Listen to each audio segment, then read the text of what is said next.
Cut it. Hello and welcome back to the NZ Ahead podcast. I'm Liz. And I'm Brian. And this week we have got a really exciting show for you. I know we say that every week, but this week is true. It is. And it's not a mistake, honest. We're going to be sharing with you a video podcast that we made for our YouTube channel over on It's a Drama, where we talked about the mistakes that people in our community have made, and also us have made when they made the move to New Zealand. There was a lot of maids in that sentence, so I had to be aware. But that's what it's about, making mistakes, isn't it? You know. I know, actually, that's a really good point, because I could have just edited that out, but you leave it in because then you see that people make mistakes because they're human. Yeah, we don't script, and that's why, you know, we just try and be authentic as possible, and we just get to talk, and it comes straight off the top of your head with what you're talking about. And I think that's important this day and age. So the important thing we wanted to share with this podcast, it's titled The Mistakes That You Make When You Move to New Zealand, is because there's so much emphasis and so much focus on what to do to make it right. Yeah. Like, you know, getting the right visas obviously is important, using the right company, doing this right, doing that right. And you, as humans, I think it's in us naturally to just want to do everything right. But personally, I learn from looking at the mistakes that people make and thinking, oh, okay, well, I'll make sure not to do those. I think what I'm trying to say is it helps both ways, not just to hear always, oh, this is a great thing to do, this is a great thing to do, but for people to be honest and say, we did this and it was a flipping disaster. Don't do the same kind of thing. I think that's what it comes down to, because you know, when we say making mistakes, it's not like, oh, I booked the wrong day or I booked the wrong this. This is major stuff that you're actually moving to the other side of the world. You are going to make mistakes, even if you know what the mistakes are, because you're going to think that's what's right. But again, it's just about doing your homework and getting it right, isn't it? Oh, Brad, do you know what I'm going to do? I'm going to do something like this is what sort of salesy people do. So make sure the mistake that you don't make next time is by not joining our 5-day video There you guide. go. Yeah. That's mistake number 0. Yeah. But it is, it's mistake 504 or whatever they call it. But it is. You need people around you. If you're making a move to New Zealand and you're or even if you're thinking about it, we talked to you about this so much in the past, but you need people around you who are doing similar things. Similar stuff, who have done similar stuff to you. And that's the great thing with this community that 5-day video guide leads to, is that still 3-4 years on, people are still in that community because they love being there, and they're giving you, you know, the lowdown on what's happening in New Zealand or what happened or how they did things. And hey, we use these guys. Don't use those because they're that and the other. Plus, we've got immigration advisors in there, give you some free advice if you just ask them. Yeah. You know, things like that. They've got their own channel, and there's multiple channels, from technology to what cars to buy, to housing, to kids, food, movies, areas. If you're living if you want to move to Hamilton, we've got a group of guys there. People in Dunedin, people in Wellington, Christchurch, Auckland, all got their own little channels that you can jump into and DM people away, or just put it out there on the chat. Yeah. And again, we've always said this to you. We've been very, very transparent with you. You don't need to join a community to move to New Zealand. We didn't. No. I mean, that was a mistake we made, but we didn't. And you don't need to. There's lots of free things on the internet, including all our content. We have put out hours and hours and hours and hours of free content for you to consume and learn from, and just learn. But I think the point here is, if you can afford it, if you can put aside some money and just think, right, okay, that little budget, and it's not a lot of money, but that little budget is for me to surround myself with people who are making it happen. Because sometimes when you're on your own, you don't have the motivation, you don't have, I don't know, what is that saying, that quote, that famous quote from the olden days about how you olden days. Yeah, well, it's like really olden days, like you know, the Roman olden days times. Right. Oh, really old. Yeah, really old. And it's about making, you know, like, Julius Caesar was in our community. That's how long it's been going. You know, it's something about you can't build a city with one hand or something like that. I don't know what it is, but it is a famous quote. Right. I bet you're listening to this, shouting it out at the podcast app. But yeah, it's just about surrounding yourself with other people and knowing that you're not doing it alone. You know, it just makes it 10 times easier. But all that to say, if you would like to get the free 5-day video guide that leads to that community that we're talking about, you get the information on day 5. It's 5 days of beautiful life in New Zealand videos showing you some aspect of what life is like. It's all home filmed. It's all around our area. Me and Brian have picked out the 5 things that we think you will need to know about if you're moving to New Zealand. And you will not find they's anywhere else on the internet. They're very unique to us. Yes. So head on over to nzahead.com/free, FREE. So nzahead.com/free. Yes. Take the free 5-day video guides. And if you're interested in joining our wonderful, fantastic community, then you will be given details about how to do that on day 5. Yep. Right, Brian Deacall, I know these people are dying to find out the mistakes that we made when we moved to New Zealand so that they don't do the same. So let's jump on into the show. Yeah, let's get in there. Got it. Welcome to the NZ Ahead podcast. Everything you need to know about moving to and living in New Zealand. There's a whole world here. So nice to be with you again. We call it Aotearoa around here, bro. You'll be right. We are your hosts, Liz and Brian. Amazing New Zealand in the southern seas. See, that's where I belong. That's home. Hello and welcome to the show. I'm Liz. And I'm Brian. And today we're back from Taranaki to give you some classic mistakes that we made, not just us and people that we've talked to in our community made when we moved to New Zealand so that you don't do the same.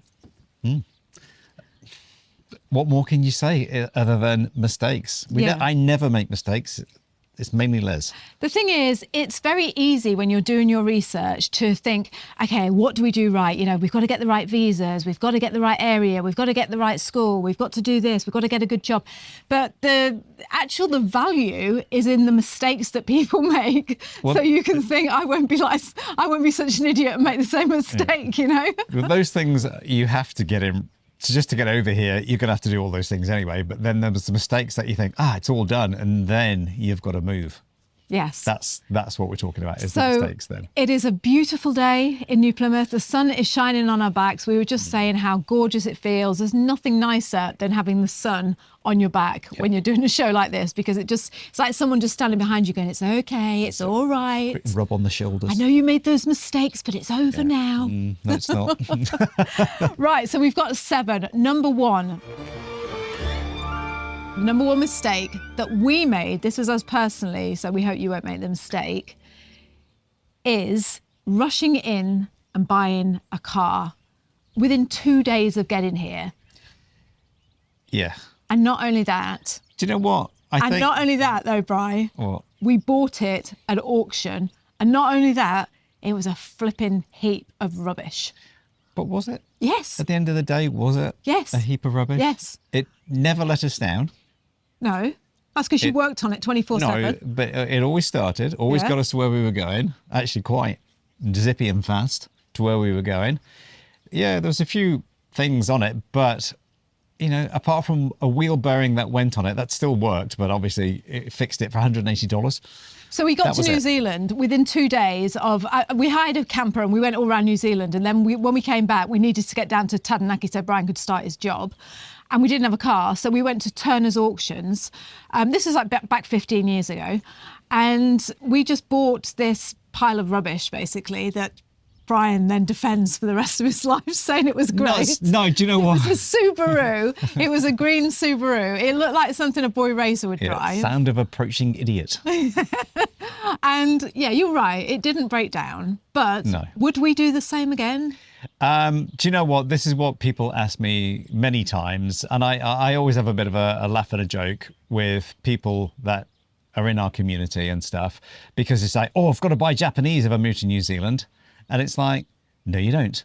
And I know we'll get lots of comments to go, yes, you do. But being from Europe, I know what European cars are like. And I know what Japanese cars are like. And they're about the same. Is Subaru Japanese? Yes. So are you saying that Japanese car is a good car? Well, you said it's a piece of rubbish. Well, no, I said you that. You heard it exactly. Yeah, no, I did. What? I love Toyotas. No. What? Don't say that. but Stop I'm doing that stupid Yeah, but voice. I've had 2 Toyotas, and Yes. they were good cars-ish. All I'm saying is the car that we bought, regardless of whether it was Japanese, I didn't even Yeah. know it was Japanese. All right. We rushed into it because we were desperate. We had no way of getting down to New Plymouth, which of course we would have done. We should have just hired a car thinking Yes. about it. I know. But because we thought we were being so clever and we were going to buy in Auckland and we would make money when we sold it, because that was always our intention, we ended up, we had nothing else to buy. So we ended up, you've got to admit it, we Yeah. ended up buying that because there was nothing else. Yes. Wasn't it? Yes. And that's what I'm saying. That's a mistake. Yeah. Just don't rush into it. Yeah, don't rush into it. And that's what I was about to say with people that come over here. You know, they say straight away, I need to buy a car. I need to buy, and like they're going out and buying expensive cars, like 30, 40, up to $80,000. Oh, that'd be nice. Yeah. There's nothing Like, nicer than let's getting to get a new country and getting yeah, a but nice let's brand get a new car. Tesla or something like that. And it's just like, wow, why don't you just get to the country, either hire a car for a wee bit, or buy a used car, or something that's going to cost you like 10 grand, you know?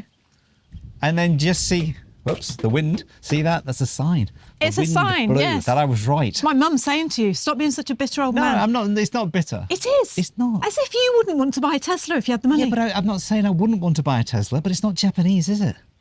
Anyway, There you so go. moving on then. So get up your tea. Yeah. I've poured you some tea there. So is that it? So just don't rush in to Don't rush in, buying a and car. don't think you only have to buy a Japanese car. There's plenty of other cars. I've driven European cars in this country for over 10 years, and you know what? Virtually never ever gone wrong. Virtually never ever gone wrong. Number 2 mistake that we made when we moved over here, and thankfully we got away with this one because it would have stuffed us right up, to be honest, and I don't want you to make the same mistake. We were living in Bath in England. Brian had got his job offer to start in New Plymouth, and we had nowhere to live. So we tried to rent a house. We were that close, we almost signed the contract, to rent in a house before we got over here. And the reason we said that was a mistake for us is because when we were sitting in England at our kitchen table in the kitchen in Bath, looking at this property, and it was like, 5-10 minutes from the centre of like the village where you're going to be living, and right next to the beach, and on our road with our rose tinted glasses on, we just thought this was going to be perfect. Oh, this is going to be fantastic. So we phoned the lady up and we're like, yeah, can we rent it for 6 months, please? We'll sign the contract. And she said, yep, okay, I'll get all the paperwork sorted for you, and when it'll be ready when you get here. And we were that close. Literally, she phoned us, didn't she, the day before we were supposed to sign it. And she said, I'm really sorry, but I can't remember what her story was, but someone else was taking it over, or the tenants weren't moving out. The tenants decided not to move. Yeah. And anyway, once we got here, we went and found where that house was, and it was what's the matter? I saw some tea. Yeah, it was in the middle of nowhere. Yes, it was a 10-minute drive from the village, but there wasn't a soul around. The kids would have had no friends. I mean, it was stunning. Don't get me wrong. It was stunning. It was right on the beach. But, it would have been lonely. It would have just been so lonely to be out there in the middle of nowhere with 2 small kids. I don't know what we were thinking. I know, and you don't really see it, but it was up this huge steep hill with a crumbling concrete driveway to go up to it. It didn't have a heating system, and it looked a big house on multiple levels that would have been a bit chilly at the bottom and a bit hot at the top. So, and we've had people in our community as well, and they've rented places while they've been abroad, before they've moved over here. And I get it, because you want that security. Yeah, you do. But don't do what we did. Just make sure that you get them to give you a tour of, if you are going to do that, look outside and see where it is, and look on Google Maps. What's it like on Saturday night? Is there a big party going next door? Do they have parties on the beach? Do they have parties wherever it is? And it's those sort of things. Is there a workshop nearby that's going to be buzzing timber and stuff? Yeah, exactly. It's all those things, isn't it? But we have a comprehensive list of stuff, again, in our community and stuff that I always put out to people. But the big thing is just get here, Airbnb it maybe, and then I think so. Find the area that you want to drive around and go and see all these areas. Not just think, it's got the best schools. Go and just check it all out and make sure there is somewhere in those areas or there might be a compromise. 15K out of town, and it might be like, wow, we're saving thousands. Yeah.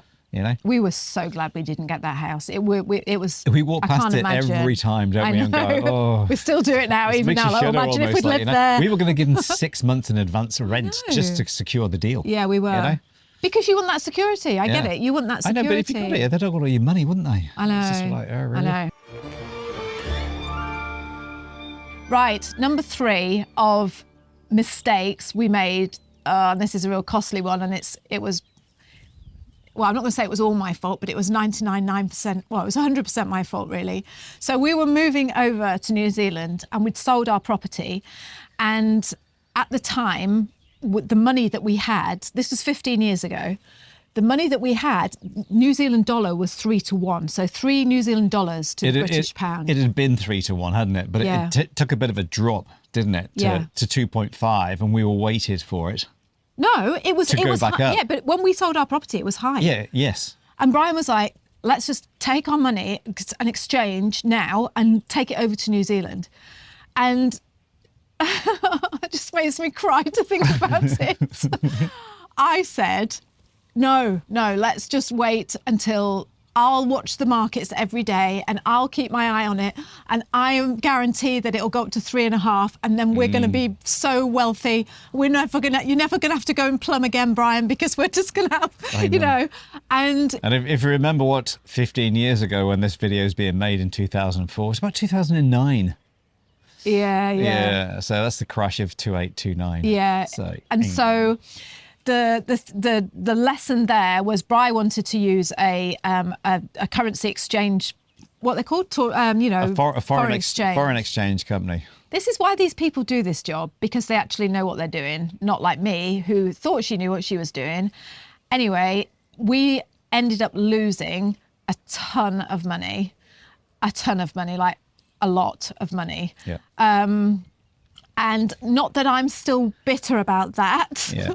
So imagine 3 to 1, 3 New Zealand dollars to 1 UK pound, 1.7. Yeah. 1.9. Well, about 1.8, 1.9. Yeah.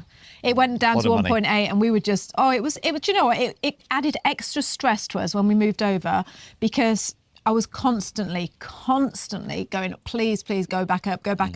You know, there's nothing more stressful than money, is there? And when you've thought you've got a certain amount and then all of a sudden you've got a heck of a lot less, it's painful. And go on. So, yeah, but do you know what? There's always another way of looking at it. Now you look back at it with a little bit fonder memory than what it happened. And I don't. Yeah, but it made us get off our arse, buy the cheapest piece of land we could get, Buy which that is rubbish this car. one we're on, buy the rubbish car, break 2 backs, 3 backs, building a house and the deck that we're standing on now. Would have you done it if you just bought a nice done house? You might have been completely different. But these are mistakes, but are they mistakes in the end, or is it just life learning? Well, put it this way. I think it's a mistake when you lose a ton of money like that. Yeah. Yes, it's a mistake. It is, because it's a lot of hard work to get to that point, you know. And I wanted to tell you as well, because this is important to know. So a couple of years ago, we went to Europe, and we're always looking for business deals to try and make money, as you all are. Like, you know, let's buy this and we can buy this It's a cheap little and side hustle. sell it on, and we can that'll pay for the flights, and, you know, we can go house sitting and that'll pay for that. And we're always trying to find money, find ways rather to pay for what we've got, you know, just to have a little backhander, like, you know, just like. Anyway, so when we went to England last time, we bought a caravan over there and a car, which I'm not going to go into now because Brian will probably have a heart attack if we start talking about that car, because he hated it. Didn't you, Brian? Oh, no, yeah, but there you go. That's what happens when you buy a European car that's been driven in Europe. I thought you just said you loved European cars. I do, but when they've been driven in Europe for, it would have been 8 years old, a lot of salt on those roads. And New Zealand does not like those cars when they come in with rusty marks underneath. We should do another video about that, and bringing in, you know, because that's what we did. We bought a car and a caravan, try and make money when we brought it over to New Zealand. Anyway, cut a long story short, this time I listened to Bri, and we put our money with TourFX, a company called TourFX, who we've had on this channel before. We use them for all our currency exchange. We recommend that our community use them for currency exchange, because the difference with those guys is they were on the phone to us and going, Yeah, that's the difference. Like, you know. oh, you should just wait, give it another week. Oh, now's the time. And it was just, Oh, it was just so easy, wasn't it, Bri? Yeah, but it's not so much even easy. It's reassuring because you're speaking to someone. They know exactly what's happening. They know what exactly the rate's doing at that time, and they're going, "Hey, do you know what? Yeah, I think it's a good time. If it goes up, so be it. But you're not talking much. It's not going to go. Yeah, but they've done it. They've done it so much times before. Yeah, so and then you just know what's happening. Yeah. Right. Okay, we're going to hit the button now, and we're going to do it for you. We're going to do this, and this, and with it, if you're talking, I don't know, 50 grand. It's a lot of money, isn't it? It's a lot of money. You want, like it just go into the ether and disappear for 3 or 4 days, and then. Or you find there's been a bank crash somewhere and it's like there's no one to phone. Because we also use Wise, the card Wise, and we recommend them as well. But the difference with Wise, I find, I like Wise when I'm just doing little transfers when we're travelling. If you've been a traveller, then I've used Wise around the world. It's brilliant. You get a card and everything else. I believe TourFX, Currency Direct, are going down that same route, but that will be in the next 6 months to a year or so. But the difference is, as I was just going to say, and then we'll move on to the next one, but the difference is, and this is what me and you talked about, is when you're dealing with that sort of amount of money, it was like £17,000, which is like 30 odd grand, it's a lot of money. You want to be, I wanted to be able to go, oh, hi, Charlotte, or hi, Tori, where's the money? What's happening? And just to be able to have that reassurance where you can't do that with Wise, though, can you, Brian? No, you can't ever talk to anyone. It drives me insane. No, it's a bit weird. They're very email based and chat based. That was the mistake. Is just use a currency. We recommend TourFX. Like I say, we use them. We love them. We are an affiliate for them because we use them, and we would only recommend them if we love them. But don't do what I did. Don't think that you can do it yourself. Don't play the currency game. Exactly. Like not unless you're a lot luckier than I was. Yeah, especially when it's 2009. Right. Okay. So number 4. Oh, this is a good one. Number 4 mistake that we made, and we've had lots of people make this mistake as well, is not allowing for the fact that it's going to take a while for you to settle in. Yeah. For you to feel like, oh no, what have I done? Especially if you were like me and your husband or your wife or your partner goes off to work and you're the one left at home with no friends and the kids are off at school and you're just thinking, what the hell? What's this? Yeah. It's hard. It really is hard for the first few. Because that's the thing. One of you, if you're a couple and you've got a family or something like that, you're coming over as a skilled migrant, then obviously one of you has got the job. If you're entrepreneurial and this, that and the other, it's another ball game. But we're just talking about regular sort of people that would be coming over as skilled migrants. And like Liz said, you go off to work, whether it's me go off to work or your partner goes off to work, one of you is left on their own, either fending for the kids or looking after everything else. You might both have jobs. In that way, then all right, that's slightly different again. But realistically, that's what you want to say is like it's not easy, is it? No, it's just giving yourself knowing that it's going to be hard. That's what I was just going to say. Personally, I wasn't settled until we bought this house, and that was 2 years into it. Yeah. Up until then, I still felt like, oh, what have I done? And that. Looking back now, that's because Brian went to work. He had his friends at work. You had a social, you had people around you. Just write that down. What? Friends. Well, they weren't friends, but they were. Liz said it first on friends. Yeah, but you did though, didn't you? You had all those people around you. It's just work colleagues and stuff. Yeah. And it's just surrounded every day by different people, not just by your kids and by yourself. Yeah, and it's tough. And I just want you to know that, because don't come over here again, like I did, thinking as soon as I set foot on New Zealand soil, everything's going to be better. Yeah. All my life is going to, again, the rose-tinted glasses, you just think... You're going to be different, you're going to stand out, you think you've got your accent, or your American accent, or your English accent, it doesn't matter. There are other what people... Do you mean? Well, you tend to think you'll make friends easy because you've just turned up. Like like the new kid at school, I remember going to a new school when I was 14. And you're the interest of the whole year. Because, hey, Bri, tell the story about when you started school and that kid said to you, do you want to come outside for a fight? Hey, tell it. Well, You want to know, don't you? You want to know, don't you? Challenge Bri for a fight when you moved down to Newquay from Liverpool. Little hard knock, this one. Yeah, but you come from the northwest of England, and it's a little bit hard there. It really is. Like, it was a tough schooling and lots of bullying going on, and so you had to sort of stand up for yourself and just punch someone in the nose if they were punching you, and not just think, no, I'm not going to defend myself. So you go down to Cornwall, and it was just like, whoa. Bunch of softies. Not that they couldn't fight, but everyone just seemed, I don't know, a bit slower. Well, it's because we didn't have to fight because we didn't come from a rough area. But this one lad, who obviously came from a little bit of a rough neighbourhood, where was it actually came from? Can't remember now. Not Stenelese, but somewhere down in Cornwall. Don't be Glenavon. Yeah, Glenavon. All right, and he was having a go, and I was like, "What's your problem?" He said, "Well, how about you meet me outside?" Oh, is that what he said? Yeah. What did you do? I went, "Yeah, all right." I'll just have me tomato soup, behind tomato soup, and I'll be right out. After I don't know, after school, whatever it was, at 3:00, but at the school. And okay, all right, because I was just like, yeah, well, come on then. If you think, come on, have a go if you think you're hard enough. I'd only been there 2 days. Yeah, and what did he do? He didn't turn up. Oh. I did. Oh, anyway, why did we get on that subject? I don't really know. So being the new person, you tend to think you'll be noticed more, and yes, you are, but not for the right reason, No, but just go easy on yourself. Yeah. Go easy on yourself, and like I say, if you tell yourself, well, do you know what? Liz said it took 2 years. Then you're gonna, if you're fine after 3 or 4 months, then you're quids in, aren't you? Really? But just go easy on yourself because it's a huge, huge move that you've just done. Yep. Probably the biggest thing you're ever going to do in your life. Just go easy on yourself and remember what I said to you.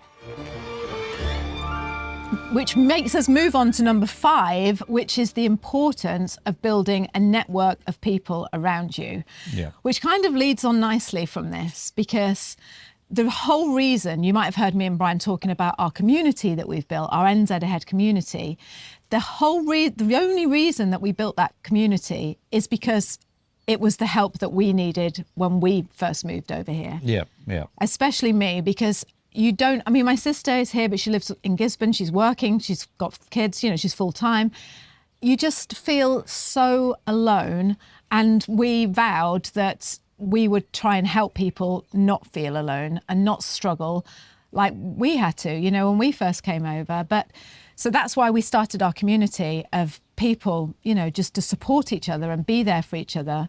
And I don't know if you know much about our NZ Ahead community, but it's a private group of people that they're all there to help each other move to New Zealand and carry it forward once they get to New Zealand, just to give that support. Yeah, and that's the difference is there's people still in the community that have been living here for the last 2 years, maybe 3 years, and still helping out with the community saying, oh, we've done this, or now we're just about to buy a house, and now we're just about to do this, and we've just got our residency fully, and, we're looking for citizenship in the next 2 years and stuff like that. Yeah. All those sort of things, Yeah. And it's wonderful, and people coming over, people who are just literally landed in the country, and what gives me, or makes me feel so happy about what we've done is when they say that we're having a meetup in, say, Hamilton, or having a meetup in Wellington of the bunch of people that are living there, Dunedin, Christchurch, all over the country, and they meet up, take pictures, and you just think, wow. I know, it just they've made warms your friends, heart. It does.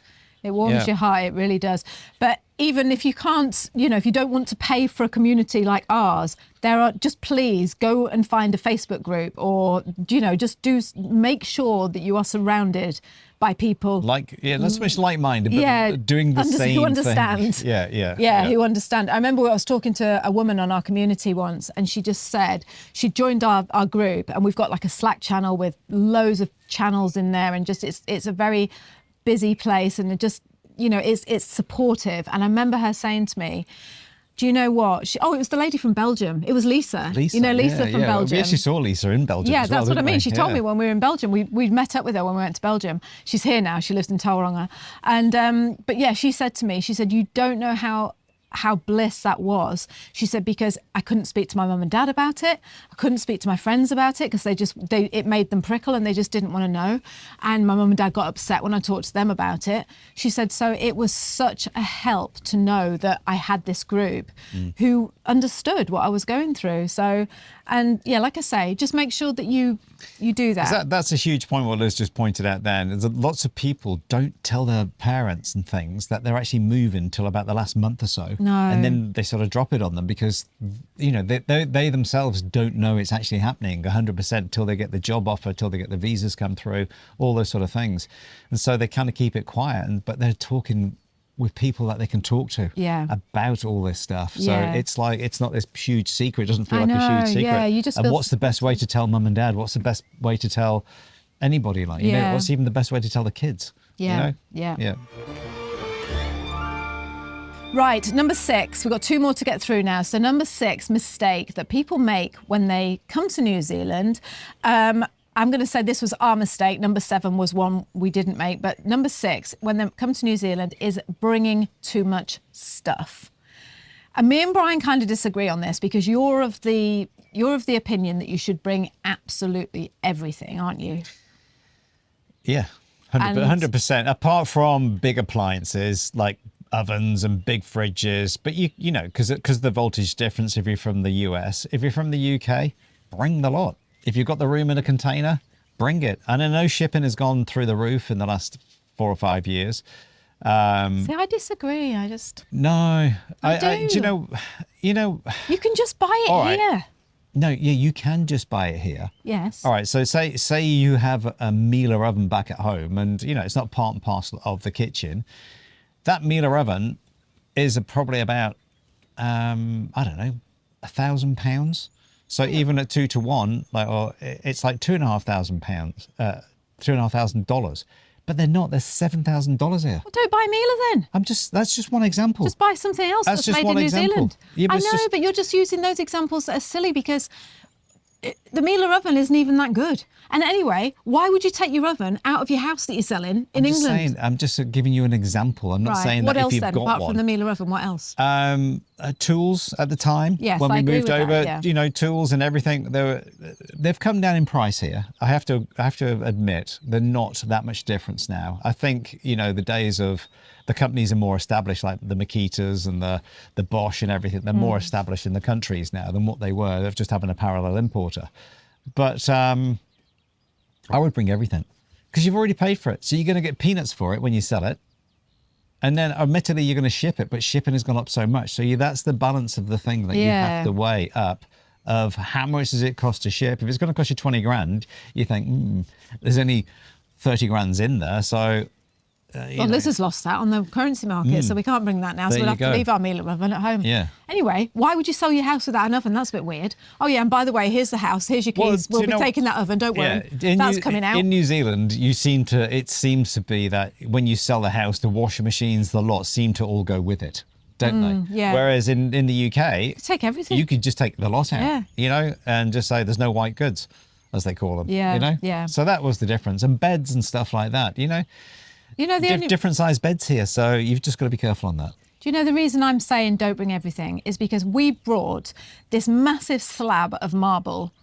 Why did we even bring that? It wasn't massive. Yes, it was. Well, it's 6 foot by 5 foot. Well, it's 6 foot by 2'6". All right then, Yeah. 6 foot by 2'6", massive piece of marble. That was a piece of marble that we'd used back in England as a tabletop in our kitchen. And I think it cost us about £2,000 or something like that, maybe not even that much. But we shipped it, and to ship it, it weighed a ton. Only about 4 big men can lift it.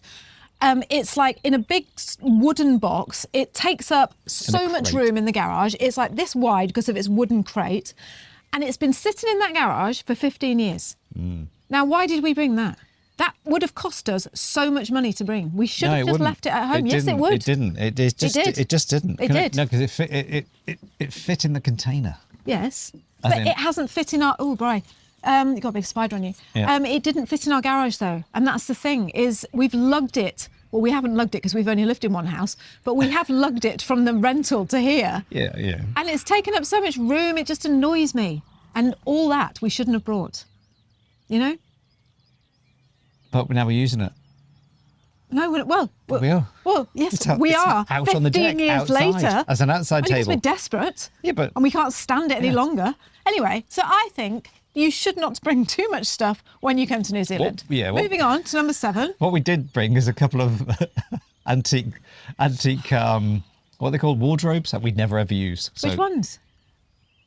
What do you mean? Which ones? There's an old oak one, and then there's the fancy looking one, like the Lion, the Witch, and the Wardrobe one. That? Yeah, What do we do with that? Well, we sold the last one to a guy in town. He said, "This Yeah. is perfect for my villa." Yeah, we made some good money on that, didn't we? Yeah. I suppose that's the other thing. I think you should bring everything because you can sell it when you get here. Well, that gets us on to the next one.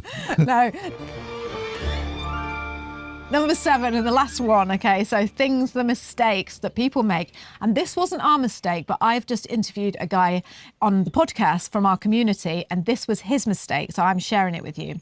So, Thanks, Ben. Yeah, thank you, Ben. So Ben moved over to New Zealand with his wife and his little girl, and they came with 7 suitcases, that's it, and a few cardboard boxes that his parents shipped on afterwards. Yeah. So he sold all it. He had a massive house in America, in Missouri, and he got rid of all his stuff and only moved over to New Zealand. I mean, imagine that with 7 suitcases. That's more than you take on holiday, isn't it? 7 don't be like that, please. 7 suitcases. What am I saying again? 7 suitcases. Yeah. And that was it. And anyway, some boxes from so the I parents. said to him, Ben, what would you, if you could do anything differently, what would you do? And he said, you know what, Liz? He said, we had this fantastic handmade, custom-made wooden bed that he'd had made in America. He said it was a king-size bed, and he said it was beautiful. And he said, and we didn't bring it. We just sold it and we didn't bring it. And he said, they're living in Auckland now. He said, and every night, he didn't say this, but I reckon this is what he's thinking. He said, every night when I get into bed, Kira says to me, "Oh, Shit, Ben, this bed."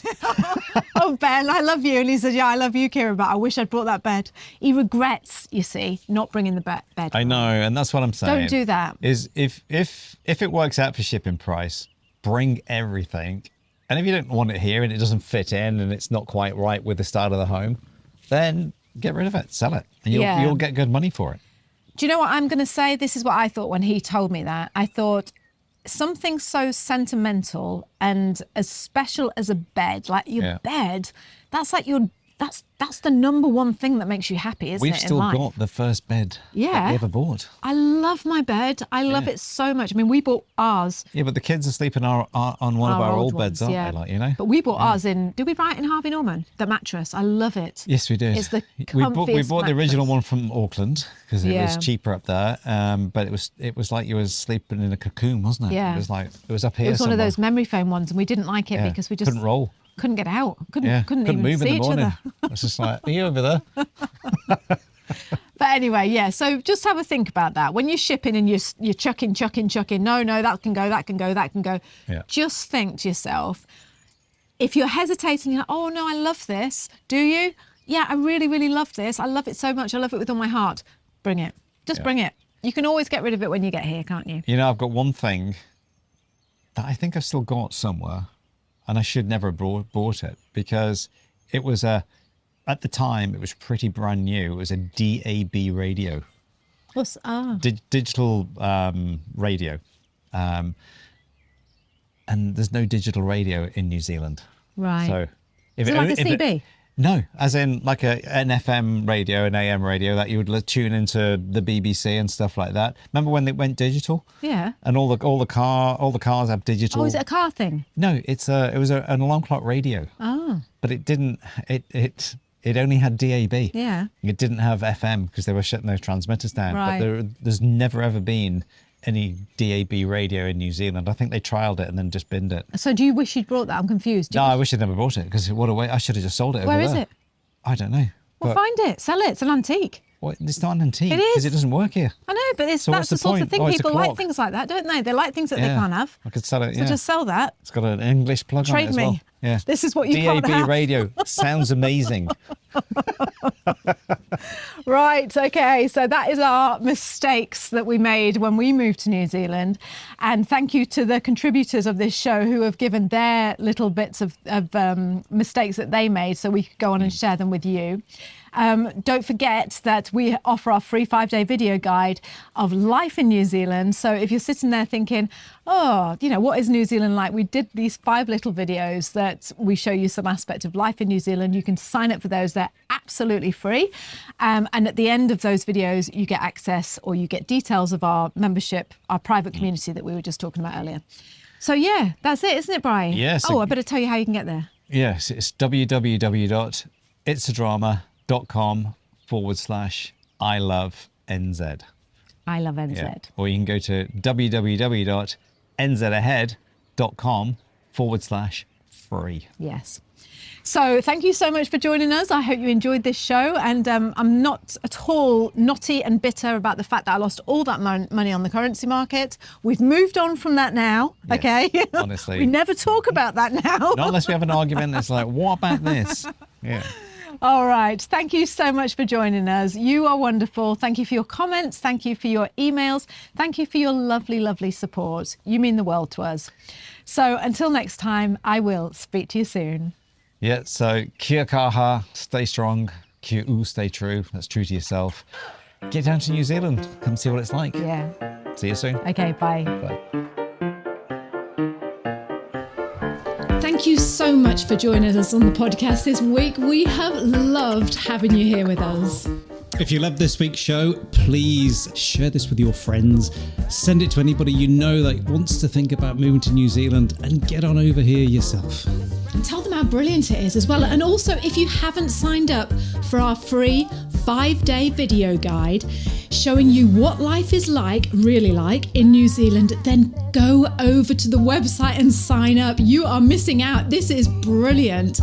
Go over to www.nzahead.com/free and we will send you 5 days worth of videos about what life is like in New Zealand. You are going to love it. So one more time, that website that you need to sign up for the free 5-day guide is www.nzahead.com/free.